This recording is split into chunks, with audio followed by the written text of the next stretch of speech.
45টা উঠে ব্যাপারে হাই পাওয়ারের ভোল্টেজের অটোর ব্যাপারে আছে হাই ভোল্টেজের ব্যাপারে সব এই যে হাই ভোল্টেজের ব্যাপারে এগুলা সব হাই ভোল্টেজ ব্যাপারে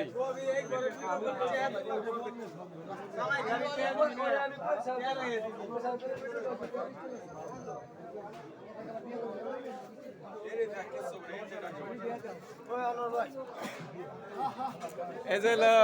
কি বেশ বেড়াইছা না কিন বেড়াইছা রাস্তা না ব্যবসায়ী এই দেখেন নতুন নতুন ব্যবসায়ী হয়েছে মুসলাম আরবে এই যে কি অবস্থা ব্যাপারী সাহেব চলে আসলাম এই যে আমাদের বড় ভাই মঞ্জু সাহেব ব্যাপারী সে এই আরদের দায়িত্বে আছে ভালো একটা দায়িত্বে অনেক সুন্দর একটা আরদ এই যে আরতে মাল বেচা কিনা কি ভালো হয় আলহামদুলিল্লাহ ভালো এনে কি কোনো দুর্নীতি আসেনি এটা দুর্নীতিবাজ নাই হ্যাঁ অনেক সুন্দর একটা আরত তাই ভালো থাকিস আচ্ছা ঠিক আছে হ্যাঁ